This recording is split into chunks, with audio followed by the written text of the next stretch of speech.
Welcome to the Deep Dive.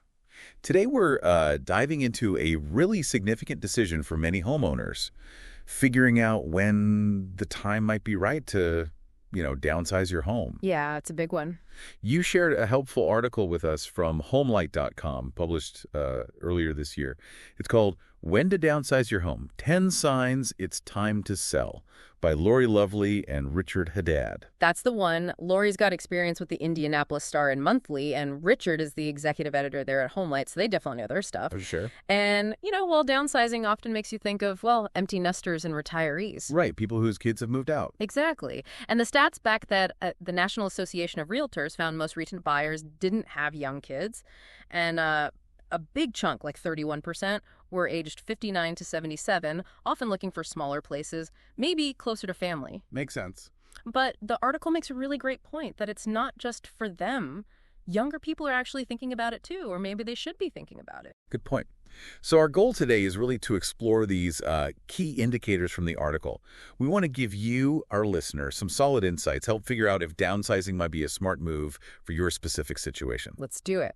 Okay, so let's unpack the first sign the article mentions: rising monthly housing expenses. Yeah, this is a fundamental, really. The article mentions this benchmark, housing costs ideally shouldn't exceed 30% of your income. Yeah. And it points out a worrying stat about renters back in 2022. Like, over 22 million were spending more than 30%, and a huge chunk, 12 million, were spending over half their income on rent and utilities. Wow. So even if you own that 30% mark, it's a useful thing to keep an eye on if your total costs, mortgage, taxes, insurance, utilities are creeping up past that. Especially if your income's to drop, right? Yeah. Like with retirement or a job change. Precisely. That's a big signal. And Ben Swanson, an agent in Arizona, quoted in the piece, he really emphasizes planning for affordability in retirement, knowing when downsizing helps you get there. So it's not just about right now, it's planning ahead. Exactly. And Timothy N. Kennedy, he's a reverse mortgage specialist. He brings up the potential cost savings. How so? Well, in a smaller place, you could have a smaller mortgage payment, maybe lower utilities, property taxes often go down, less maintenance. Okay, that sounds good. But he also rightly points out you've got upfront costs when you move. Right, the article mentions those too. Getting your current place ready, the actual move, closing costs, maybe new furniture. It adds up. It definitely can. But Kennedy's point is about balancing those short-term hits with the long-term benefits. Less debt, more cash flow each month. That can be huge. That makes sense. And the article wisely notes tackling this before you retire, that can make handling those initial costs a lot easier. Good advice. Okay, sign number 2 then. Finding there's just, not much leftover cash in the monthly budget. Yeah, I think a lot of people feel that pinch, even if they're technically under that 30% housing cost mark. Mm-hmm. And the article connects this directly to things you might want to do, like travel more after retiring. If your house is eating up all the spare cash. Those dreams get put on hold. Exactly. They give a pretty compelling example. Say you move to a home that's $100,000 cheaper. Okay. That could potentially mean like $3,000 back from the sale proceeds, plus saving around $3,250 every single year on expenses. Wow, that really adds up over time. It sure does. Wow. They calculate it out over 5 years. That's potentially over $31,000. 10 years, over $62,000. That's significant travel money. Definitely. And Daryl Jones, an agent in California, adds an interesting angle. He sees people moving out of California to states like Tennessee, Arizona, Colorado. Really? Why? Partly for lower costs, sure, but he also mentions political reasons as a factor for some, all aiming to free up more cash. Interesting. Okay, let's move to sign number 3, which I suspect resonates with many long-term homeowners, just feeling overwhelmed by home maintenance. Oh, yeah, this is a major driver, especially for seniors. We're talking minor repairs, painting, lawn care, snow removal. Stuff that maybe used to be easy. Exactly. It gets physically harder, takes more time. And like the article says, hiring help gets expensive too. It's like you're getting squeezed from both sides. Pretty much. And Ben Swanson makes another great point here. Sell while the house is still in good shape. Ah, good thinking. Because if you wait too long, it might deteriorate, and then you end up sinking a chunk of your equity just into repairs before you can even sell. Addressing that overwhelm early can be a smart financial move. Better to sell it looking good than pay to fix it up later. Okay, sign number 4 is about whether the home actually fits your needs anymore. Right, and this is more than just square footage. The article lists challenges for aging in place. Stairs are a big one, steep driveways, long walkways. Things you don't think about when you're younger. Exactly. Inaccessible storage, tons of windows to clean, high-maintenance landscaping, even bathtubs or showers that become unsafe as mobility changes. Yeah, you can see how a beloved family home could slowly become difficult or even dangerous. So the desire for a single-level home, maybe with wider hallways, no steps at the entrance, walk-in showers, that gets much stronger. Daryl Jones had that quote about moving from a two-story monster house to a single story, right? Yeah, that captures it perfectly. But here's a really crucial point the article raises. Finding affordable, accessible housing, it's actually pretty limited. Oh, really? Yeah, there was a 2023 study. It found that while lots of older adults, like a third of 70-year-olds and most 80-year-olds, report mobility issues, less than 4% of homes actually have those basic accessible features. Wow, less than 4%. That's sobering. Yeah. It really underscores the need to plan ahead if that's your goal. Absolutely. Which leads nicely into sign number 5, finding yourself being the oldest resident in your neighborhood. This one's more about the social side. Right, something you might not immediately think of as a reason to move. But as neighbors move away, maybe pass on, that sense of community you had can really change. And the article notes that this can lead to isolation for older adults. Yeah, that makes sense. Then Swanson points out that family neighborhoods tend to stay younger, people move in with kids, and seniors can end up feeling a bit disconnected. So what's the suggestion? Well, this is where considering a move to a senior living community comes in. It's a way to actively rebuild that social network. And it's more than just being around people your own age, right? Definitely. The article lists benefits like transportation, activities, support options, security. It can really improve quality of life, maybe even reduce depression linked to loneliness. Some of those adult communities have amazing amenities, too. Oh, yeah. Tennis, workshops, clubs, all sorts. Swanson says they can genuinely increase happiness. But the article adds a necessary caveat. More services usually mean higher costs. Budget is key. Always comes back to budget, doesn't it? Yeah. Okay, sign number 6. Wanting or needing to convert home equity into income. This feels like a big financial trigger. It is. The article points out many older workers haven't saved as much for retirement as they'd hoped, maybe less than $50,000 for like a third of them. So the equity in their home becomes a really valuable potential asset. So things like ELOCs or reverse mortgages? Exactly. Those are options mentioned. Each ELOC lets you borrow against equity. A reverse mortgage lets older homeowners access equity as cash. But, and this is important, Timothy Kennedy warns against seeing it as limitless money. Right. You need a plan so it lasts. You absolutely need a plan.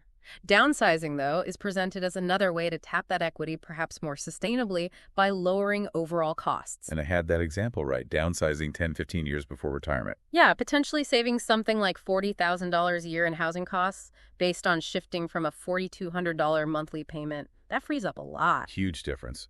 Okay, sign 7 is different. Career or family no longer ties you to a specific location. Very relevant now. It really is. Remote work has exploded. The article cites USA Today mentioning around 22 million Americans working remotely. That untethers people geographically. Big time. And for empty nesters, once the kids are grown, you're not tied to school districts or needing to be near their activities anymore. It gives you a lot more freedom. Totally. And the article makes the point, you might not even need to downsize the house itself.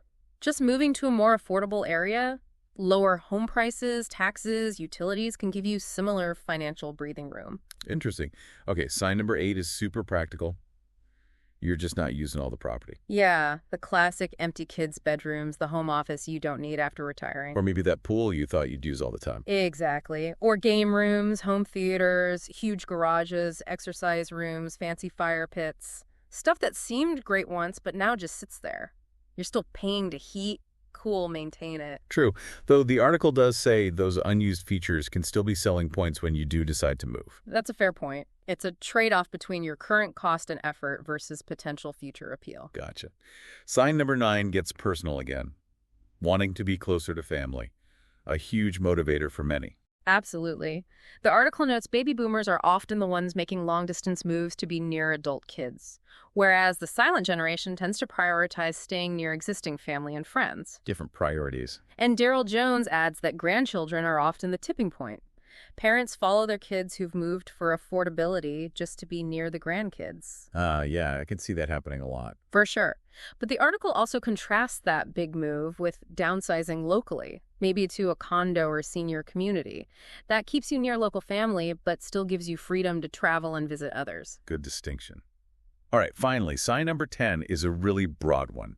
Simply wanting a lifestyle change. Yeah, this covers a lot. It could be moving to an age-restricted community or needing more support, like independent or assisted living, even nursing homes if health needs arise. Also mentions downsizing after divorce for economic reasons. Right. And less conventional stuff, too, like seniors moving in with adult kids can be good for everyone, or even senior home sharing for company and cost sharing. And the RV gap year idea. Yeah, for ultimate flexibility and economy. But importantly, the article loops back here to say downsizing benefits aren't just for seniors. How so? Well, financial freedom, more time for hobbies, maybe working less, paying off debt, retiring early, travel, savings, plus the environmental plus of a smaller footprint. It connects to simplified living, even the tiny home trend. It's a choice for many life stages. That's a really great perspective. Yeah. Okay, so those are the signs. But the article doesn't stop there. It dives into common mistakes to avoid. Crucial stuff. Super crucial. First up, not having a plan. Daryl Jones warns against closing on your sale without knowing where you're going next. Yeah, that sounds stressful. Making the sale contingent on finding a new place seems like key advice. Absolutely essential. Mistake number 2, underestimating the costs of the new home and the move itself. Home prices have surged, and moving, even locally, isn't cheap. Long distance, it can cost thousands. Good reality check. Number 3, overestimating what your current home is worth. Right. Jones says, even in a seller's market, you can overprice a home. Using online estimators, like HomeLights, like the article suggests, can give you a more realistic baseline. Smart.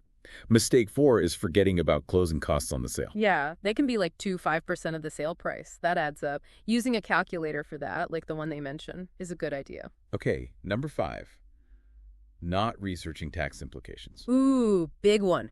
Definitely talk to a CPA, the article advises, to avoid nasty surprises come tax time. Good call. Mistake 6, selling too quickly. Yeah, it might seem great to get a fast offer, but sometimes waiting a bit could yield higher bids. But then mistake 7 is the opposite, right? Putting it off too long. Exactly. You miss potential savings, maybe have fewer options later, or end up having to move in a crisis.